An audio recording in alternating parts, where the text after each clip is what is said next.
Dire team ban.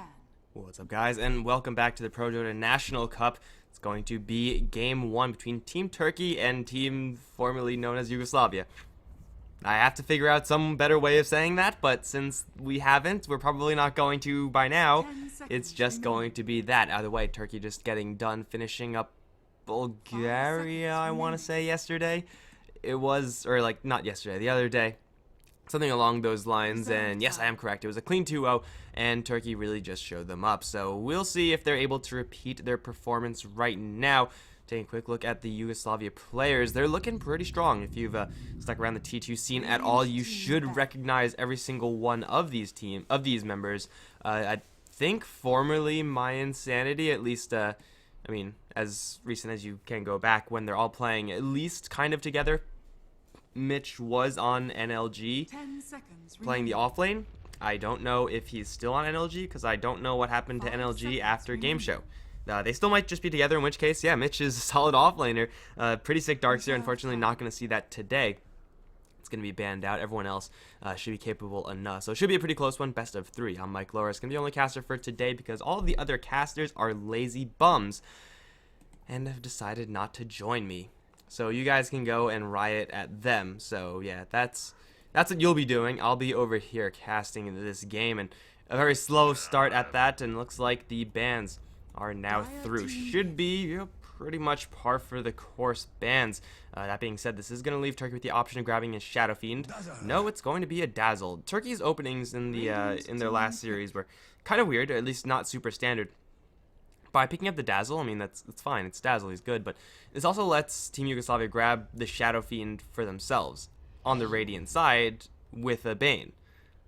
So if they just go Bane SF right now, then I don't know what Turkey are going to grab for their second, like a Slardar or something. No matter what, it's not going to be stronger than Bane Shadow Fiend. Definitely one of the best combinations you could start off with. I think it is actually one of, if not the best combination you could start off with. Like, that combo just does everything. And I mean, Dazzle Shadow Fiend is certainly very good, but Bane is definitely something to swap in. And then Turkey get their Shadow Fiend after all with the Dazzle. It's actually a tiny pickup for Team Yugoslavia. If anyone has a better word for this group of players, then please let me know, because it's kind of weird. It's like saying Team Atlantis when it doesn't exist anymore. Wink, wink, nudge, nudge. I don't know. But either way, it's a Bane tiny opening, which is definitely something that NLG have been working with quite a bit, and we'll see if it's actually Mitch drafting, so maybe that's why we're seeing that right now. It's pretty much the NLG special. It's, you sleep someone, you toss them back in, and you could, kill them that way, or avalanche toss them, kill them any number of ways, really. It's a very high burst damage combination, and if you're going into someone like a Shadow Fiend, if you land that Nightmare, he's pretty screwed. Maybe there's going to be a Dazzle there to wake him up, maybe not, but it's a dangerous combo for sure. And right off the bat, it does give them quite a bit of scaling into the late game, but more likely than not, whoever's going to be playing that tiny is most likely going to be going for a Blink Dagger and playing the tempo keeping role.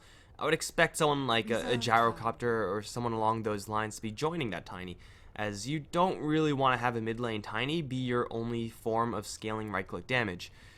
He can do very well, and he can dominate the game, but the investment of Blink Dagger having no backup in the fact that you won't easily be able to grab your Aghanim Scepter afterwards because you don't have like stacks being made or anything by an IO or anything like that, can make the game a little bit difficult for the tiny. Ember Spirit's fine also. For Team Turkey, they have the Shadow Fiend, they have the Dazzle, very safe opening so far. Have a Mechanism Carrier, and well, they're not going to get their hands on the Slardar, as I mentioned before. Huskar also being banned out. Precaution to, respect that Dazzle. What do Turkey want right now? We are most likely looking at Necroman's hero, one of the supports playing that Dazzle as well. Grabbing an offlane hero for RNT maybe? Broodmother is out. Turkey banned it themselves, so the options for offlane are, well, kind of still open, but it is most likely just going to be going in towards the dual lanes. Lots of the big offlaners are actually already out, so it's going to be hard to get a good matchup there.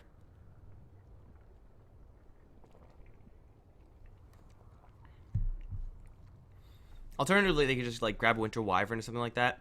Some sort of hero with some sort of disable for the Ember Spirit. Disruptor also looking really good here for Team Turkey if they want to run with that. And I wouldn't be surprised at all if they didn't decide to go for that hero. Alternatively, go aggressive, look towards someone like a Night Stalker. Also, really great hero to have versus the Ember Spirit, and try to buy a little bit of space for the Shadow Fiend. Then they could go like for a really aggressive strategy where they get the mechanism on the Shadow Fiend, and then just in the second nighttime phase, go in and just try to take some towers. It really is, to a certain degree, just completely up to the captain and what the team is comfortable with. Haven't really seen Night Stalker recently. Team Turkey did not play it at all, but there it is. It is the Night Stalker. It's a pretty easy counter to the Ember Spirit, honestly. Like, you don't really have to burn too many brain cells to think of what you're going to do with that. And the hero is built on mobility, and if you're crippling feared, then you're just screwed as the Ember Spirit. Does a pretty good job versus the Tiny as well. Definitely not as good as versus the Ember Spirit. Instant Winter Wyvern pickup, and then Turkey are going to grab a Juggernaut. Okay. This is a pretty interesting setup. Now, I was assuming the Bane and Tiny were going to go together. Mitch has run offlane Bane in the past. Just solo offlane Bane. And this is actually looking like a decent game for it. I'm not sure if he's willing to, if the rest of the teammate is willing, if the rest of the team, rather, is willing to play ball. It was definitely a no-logic gaming thing. But we'll see. We'll definitely see. Turkey, in the meantime, going to grab a Juggernaut. Their healing timing push is going to be real. They just need a little bit more damage, I think. I don't know if they've ever run a Jakiro before, but this definitely does seem like a type of draft that can benefit from some sort of just super powerful, straight-up pushing hero.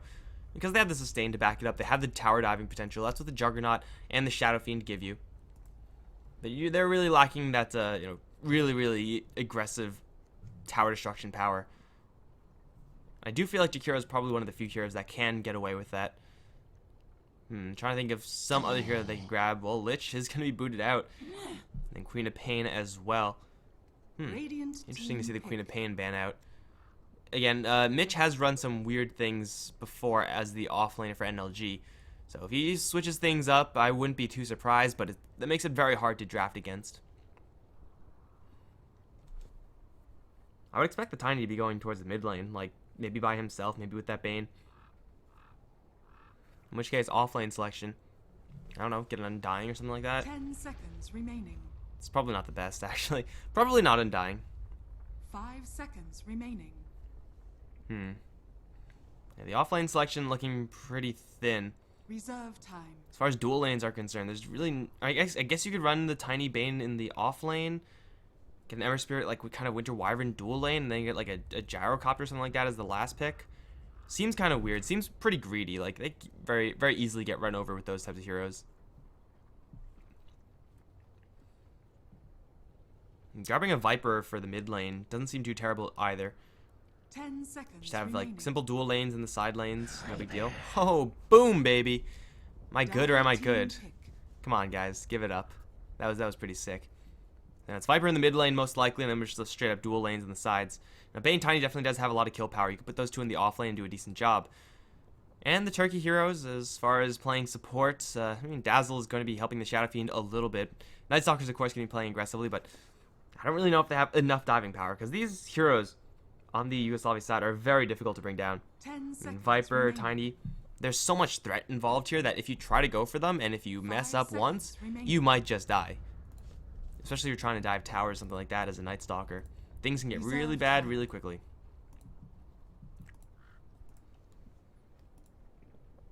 But Turkey, most likely we see, we're just not seeing RNTs here.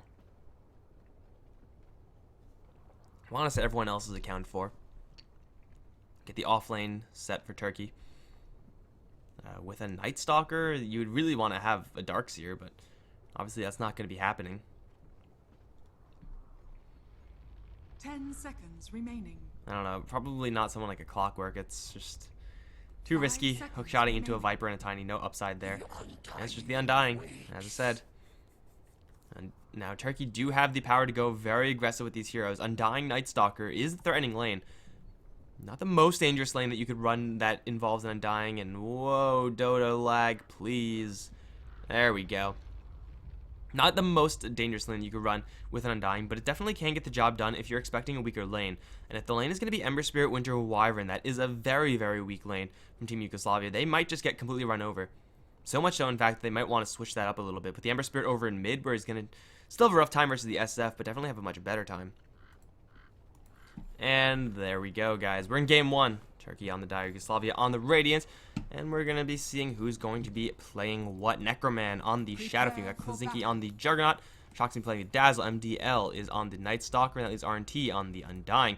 Over on the Radiant side, Cole is going to be playing the Ember Spirit, going down towards bottom. Got Grazine on the Viper. Lacoste is on the Bane. Victor is on the Winter Wyvern. That leaves Mitch on the Tiny. And it looks like the lanes should just about be per normal, at least the ones that I was describing before. Again, this is a very abusable situation here for the Team Turkey side. I'm assuming the Night Stalker is going to go bottom lane. Well, he's going top. Solo off lane Undying. I mean, this is still a really good lane for the Undying. He's going to be going up against an Ember Spirit who's one of the weaker laners in the game. Can get kills up against weaker lanes, but Undying is not a weak laner. So it's a mismatched matchup for the Radiant side here. This is potentially going to be a really bad lane, regardless of really who comes down here. The Bane has the Null Talisman. I'm expecting him to stick around the mid lane at least a little bit.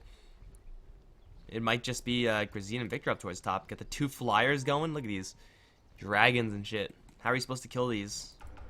I guess Juggernaut would be the one to do so. Seems the most fitting. We're gonna have a brawl over the first bounty rune. I really don't know if Team Yugoslavia want to do this. Grazine's Viper is pretty tanky. They're gonna start onto MDL, Avalanche onto 2, raises do fly up plus a 2-man decay. Now the spin onto Lacoste is gonna do a lot of damage, especially with the Void slowing him down. This should be first blood. Lacoste is gonna try to deny himself. It's not gonna work. They're gonna pull it off and grab first blood with MDL. That's a great first blood there from Team Turkey, and almost the Bane was able to land properly. This is kind of ambitious from the Radiant side, obviously. Like, you're walking into an Undying, first of all, and you're walking into a Juggernaut. You know, those 2 heroes you don't want to be walking into individually. You don't want to be walking into the 2 of them together. Because you lose health and then you take, like, damage from, like, one of the highest level 1 nukes in the game. If you can, pull it properly, and it's such close quarters, Juggernaut is obviously going to be able to use the spin to a certain degree of success. Kind of curious to see the Radiant team actually going for that in the first place, but either way, we'll see if they're able to shore up their decision making. I mean, up towards top lane, Mitch, he does have the Avalanche up against 2 melee heroes. The cost being ranged is obviously a big asset here, but it's still not exactly the cleanest lane. Mostly because the tiny Avalanche toss, I mean, it can only save for a little bit. When you're talking about Blade Fury, when you're talking about the rundown from Void, from a Boots first Night Stalker, things can get really bad, especially before Mitch has level 2.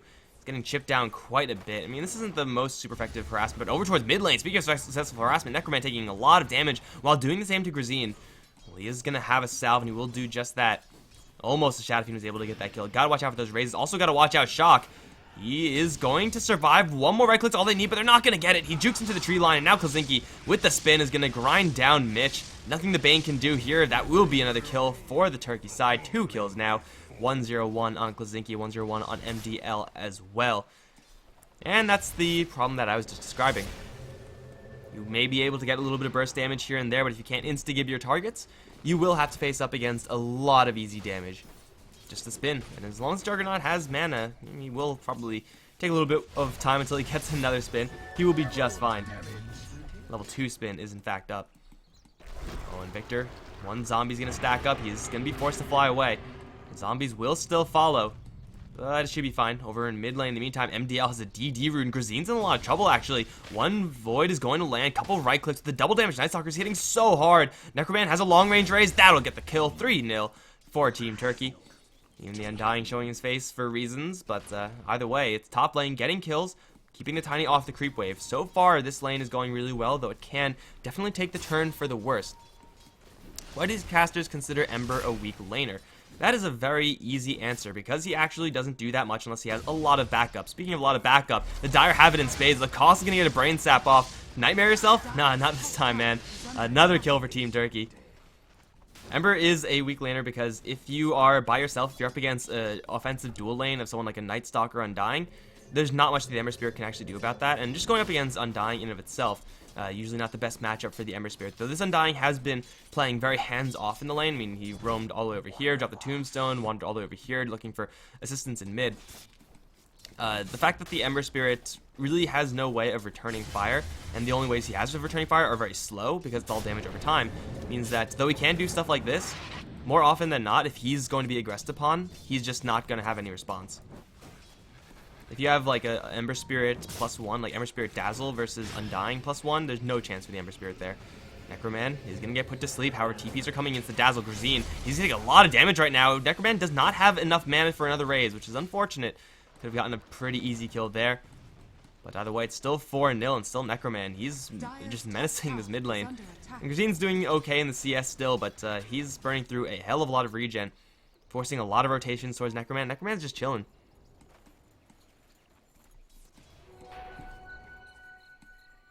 So a caveat to that Ember Spirit is a weak laner is that if you're in a situation where you have a lot of offensive power, such as Ember Spirit, Bane +1, really like a Dazzle, anyone, then you can get very easy kills on the weaker laners.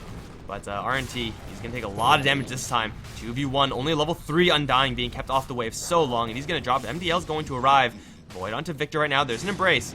Will heal him up quite a bit. There's no more backup incoming. Cole's going to try to juke out the Night Stalker. He'll be successful in doing so, keeping his salve intact. Victor still on the run. However, there is a level 2 Void. Cole does not have anything. He doesn't really want to eat his mango. He's not going to have to. The heck is that? Okay, I think that was one of the characters speaking. I'm not really sure, but either way, Victor's in a lot of trouble. He has another Embrace. RNT does not have any tools. Decay is going to be thrown. Winter Wyvern going to draw into the tower. MDL has another Void, not quite going to do enough damage. Now here comes the Ember Spirit. He has the guard, but no follow-up. He doesn't have any mana to jump to his spirits, so Cole wastes all of his spirits, but Lacoste is going to arrive with the Brain Sap. They get the kill on the Night Stalker. A little bit of over-aggression there for Team Turkey. They need some other hero to come in if they're going to make that play. Dazzle most likely going to be the one to do so. Trying to dive a tower up against a Winter Wyvern, who you know has Embrace.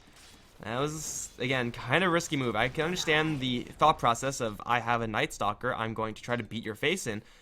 But the Night Stalker is only level 3, and you can only really do too much. Same thing with the Undying. If they were fully dual laning, if they kept the Ember Spirit off the wave for a little while longer, then they could probably get away with it. But since it wasn't a full-on dual lane, now they're going to try to, like, you know, team up low-level heroes up against high-level heroes.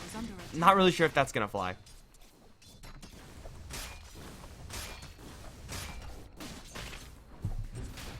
Most likely the success from MDL, if there's going to be success at all, is going to be in ganking the mid lane, or at least helping out the Shadow Fiend. You know, as long as Necroman has mana, he should be able to get quite a lot of damage in. Mitch is going to find Necroman. Avalanche, toss for the stun duration. Lots of damage being done. Help is coming in the form of the Dazzle. There's a heal and a grave available. Necroman, he's going to turn around. Raze will miss. And the backup, it's coming in the form of MDL. A little bit too slowly, and it is spotted by a Radiant Observer. It looks like it's just, you know, Necroman's still surviving. Being very hard to dislodge. Big winner of this early game phase. I mean, Ember Spirit's an okay winner, but Juggernaut's really, you know, king of the map right now. 2-0-1, phase boots already, with his Omni Slash threatening lethal damage on pretty much anyone who's caught alone. The Tiny is big enough just in the strength pool to survive that, but still, if you get caught with the spin and then Blade Fury, yeah, there's not much that you can do as really any hero. You're just gonna die. So Klazinki has this lane locked down tight, which means, of course, Turkey, they can rotate some heroes around, such as towards bottom lane, where RNT is going to get jumped. He's going to deploy the Tombstone, has no stick charges. Zombies are not going to spawn fast enough. He's going to get a Soul Rip on himself. That will save him in the end.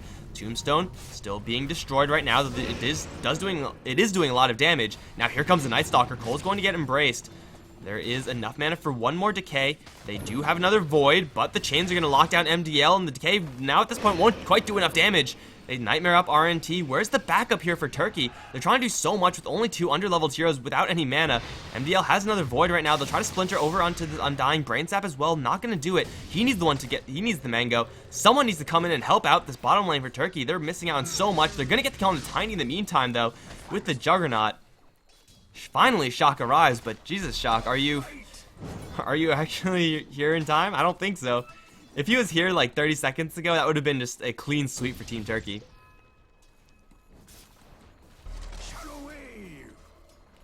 But he wasn't. I really don't know where he was. Stacking Ancients? No, if he was stacking Ancients, fine, man. But, yeah, so much brawling, and that is the power of a Night Stalker and an Undying dual lane. Even with the Ember Spear being level 7, having all of his skills up, I mean, you know, all of his important skills up, mostly max out Flame Guard, they're still unable to get those kills. Only level 3 Night Stalker, and they're able to cause that much havoc. Imagine if they had another hero. Imagine if the Night Stalker was there from the beginning, level 4, level 5 by this time on that NS. Radiant's top tower is under attack. Yeah, this bottom lane would have been a disaster zone for the Yugoslavia side. Necroman's still getting quite a bit of farm, has been in the jungle for quite a long time now. But it is daytime, so it looks like Team Turkey are going to put the brakes on. Yeah, or are they? Are they going to rotate up towards top? Lacoste is invis. And, well, MDL spotted. It's really hard to get the skill on the Tiny, especially with no Omni Slash. 4 heroes here. What are you doing here, Turkey? Are you just going to try to straight push? Really? Okay, I mean, if you have the Shadow Fiend, I guess the tower's already at half HP, so it's not that hard. Okay, well, fine. If the tower's at full HP, this would be such a waste of time, but it's weak enough already that they're just going to go for it. And they should be able to bring it down without too much of an issue.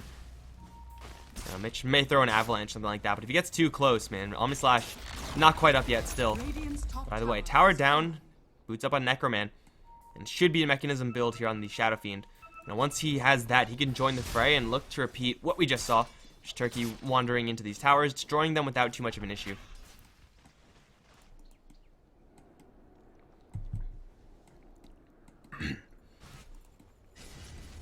Not a ton of stacking for Necroman, unfortunately for him. Mechanism going to be kind of on the slower side.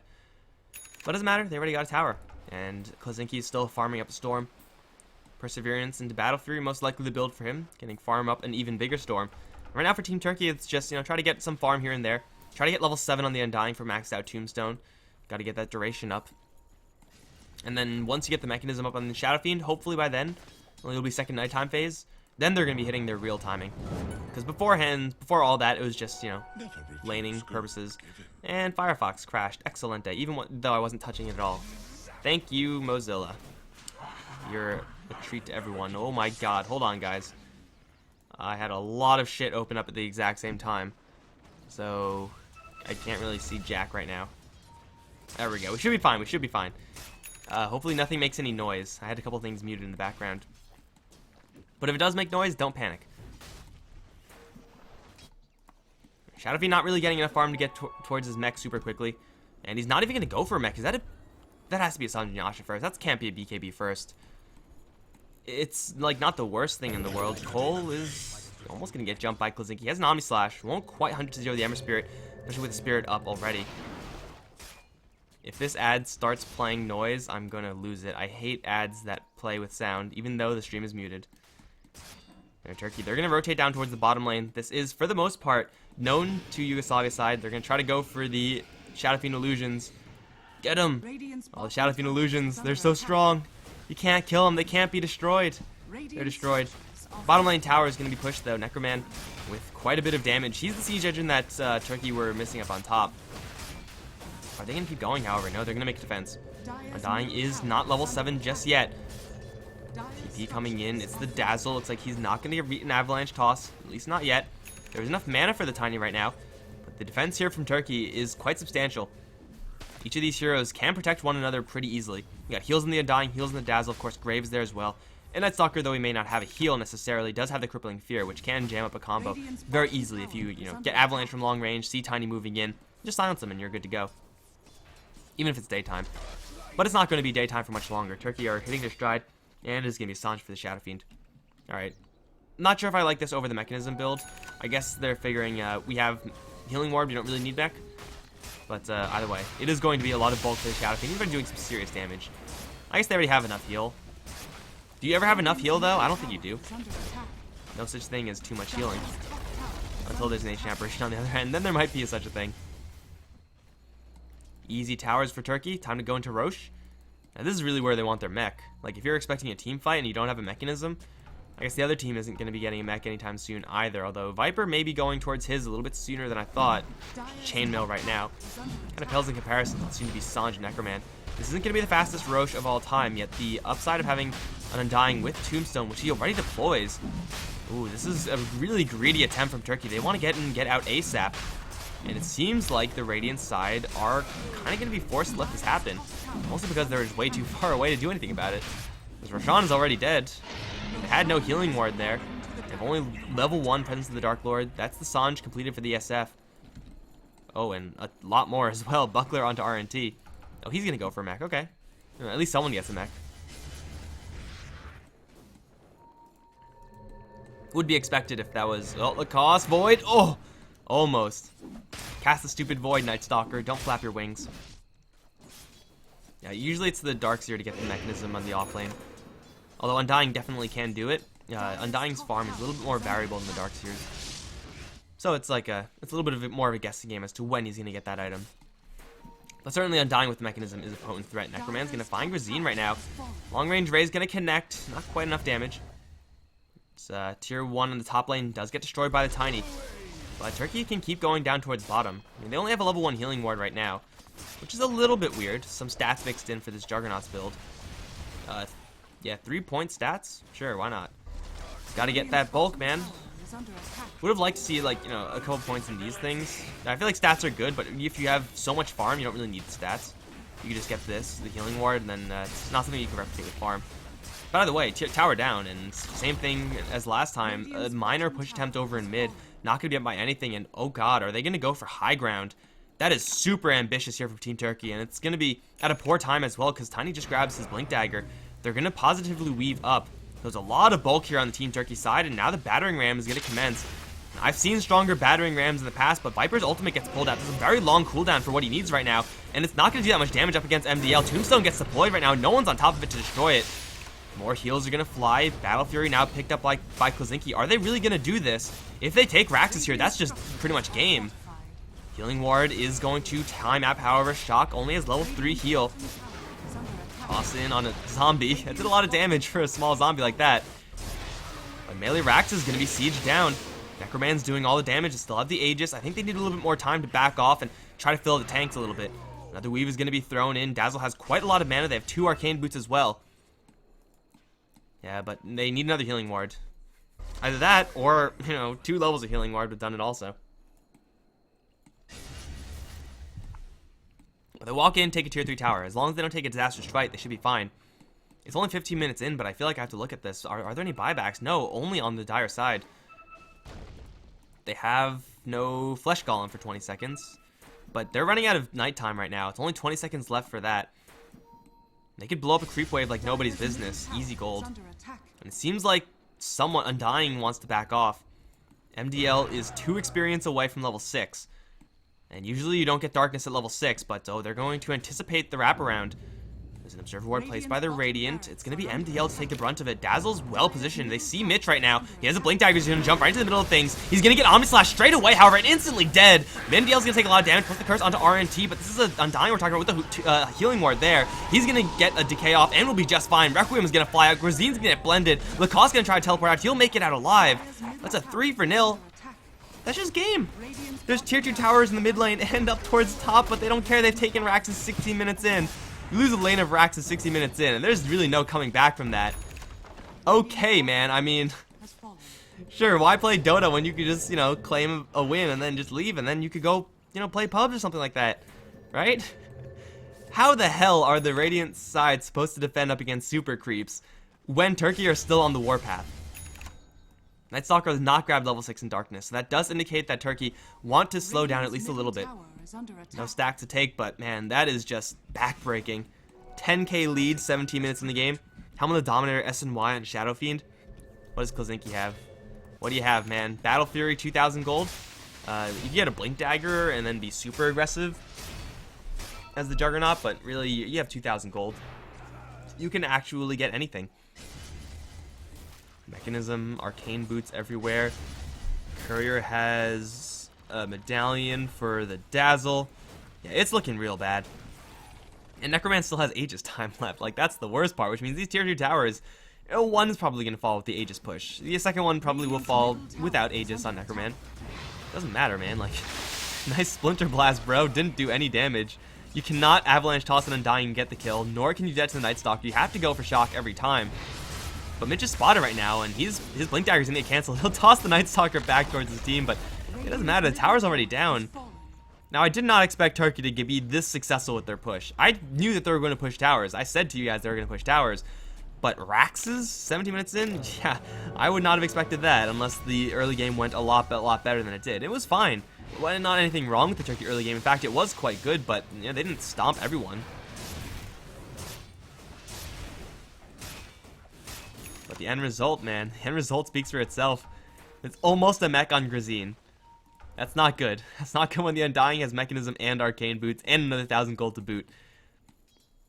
Turkey don't want to play Dota, man. They just want to leave. They just want to do something else with their time. And you know what? I'm all for good games of Dota, but everyone always has other things to do, so why waste time? Why waste time playing slow games when you could just end it? There is a buyback this time on Ember and Viper. But these heroes, I'm not really sure will have enough gas in the tank to actually do anything should they have to buy back. Like, Cole doesn't have anything but Perseverance. Battle Fury not going to come out anytime soon. This is going to be all the towers down for the Radiant side. They're trying desperately to get a tower, but it's only a tier 1 on the bottom lane. Like the most useless tower for Turkey. They don't give a damn about that, especially since they're just going to go in again. They have no Aegis this time, so this one is incredibly risky. As long as Shock is away from the Tiny, though, I think they can probably get away with this free damage. They probably won't have enough damage to straight up kill this. They're going to lose the healing ward as well, which means fallback. But the only thing they have to fear, really, is losing the Dazzle to an Avalanche Toss combo. And at this point, he has the Cloak. He probably won't die straight up to it. He will get at least a chance to grave himself or heal himself or something like that. But Turkey, their safest bet right now is wait for the next round of items. Whatever that may be. You know, maybe spend the 2,000 gold on Necroman, get an item for the Juggernaut who has, you know, almost the same amount of gold. Get this Vlad's up with the Night Stalker, get whatever you want. Pipe, Crimson Guard, Solar Crest, who cares? Then get Roshan, then go up high ground. Then it'll be damn near impossible for the Radiant side to hold. Like, well, they have a Mechanism on Viper, nothing on the Winter Wyvern, nothing on the Bane. Maybe a Battle Fury and Ember Spear, but that's not even that threatening. Mostly because you have Weave, so you nice Sleight of Fist. This is going to absolutely do no damage. Whatever damage it does do is instantly going to be healed back. And a big smoke up now from Turkey. Bounty Rune was taken. I don't know if the Radiant side were paying attention to that. Looks like they weren't because they're going to run straight into Mitch. Avalanche onto all 5. No curse, though. Not yet, at least. They're going to finally curse up RNT, who's going to drop very low. He's going to get graved in the end, however. He will survive. Grazine may not. Amsash is going to cut through the Viper. That's one kill. Lacoste is going to be able to do a blender, and yes, the Winter Wyvern as well will fall. Mitch is going to get swarmed with zombies, and he's going to be the 4th death. Only Cole's able to survive. Amount of permanent damage done to Turkey? Negligible. They dropped Undying to like 1/5 less than that of his HP pool, and suddenly he's at full HP because of Healing Ward and decays and soul rips and whatnot. This is Rax's for Turkey. I mean, they could try to hold this, but this push is going to be a lot faster than these respawn timers. They have a fortification, I guess. The top lane is slightly weaker, I guess, but there's no creep wave there. I guess they probably should have gone for top lane if you're really splitting hairs. Everyone from the Radiants are going to be back. But Turkey are ready for them, man. Turkey are so filthy rich. Oh, Dyer's Courier does go down. I don't know to what. Mitch is going to arrive. Toss up. Avalanche on Necroman with the Grave and the Sword. He'll be just fine. Shock's gonna get gripped by Lacoste, but Lacoste, he's taking way too much damage to this one. He's gonna get embraced out, but I don't think that's actually going to save him. More Ray's gonna do it. MDL, he's now the target of focus, but now the Tombstone gets deployed. MDL Soul Rip, not quite gonna save the Night Stalker, but everyone has to disengage away from this Tombstone. They do land a really nice toss in the middle of everything. Mitch is gonna get chased out of the fight by the zombies as RNT now pops the Flesh Golem, gonna close in right towards Grazine. Healing Ward, gonna top out everyone else's HP as the Night Stalker's gonna charge right back into the fray. Grazine's gonna get embraced, but it's not gonna save him versus the raises and the right clicks. Afterwards, they will get the kill. Big Sleight of Fist is going to do quite a bit of damage, but with the Healing Ward still on the deck, they don't care. They're just going to shrug that one off. I mean, it's like, nice Battle Fury, bro. It doesn't do anything. Tombstone is going to dissipate. They do not peg down the Tiny. But MDL buys back and is going to help kill off those Raxes. That's GG. 22 minutes in, guys. 22 minutes, GG. I don't really think it was a huge flaw in the Radiant side draft. They just weren't quite prepared for that much aggression. I mean, Turkey were making their rotations pretty easily with that Night Stalker. The Ember Spirit was having a fine time. Maybe the mid lane could have used a little bit of help, but I don't know, man. I just don't know. That was Turkey kind of busting out a super aggressive play. Could have bit them in the ass. Like, you're going up tier 3s. If you lose that, then you're losing all your momentum and you're giving the Radiant side just, you know, the perfect game plan. But it just wasn't going to happen. Make a gambit. Sometimes you win, sometimes you lose. And this time it was Turkey's win. Guys, I'm Mikelorus. It's been a pleasure casting this game for you. This is a best of 3, so we'll see if Team Yugoslavia is able to bring it back. But for right now, I'm done. I'll be right back with Game 2. GG.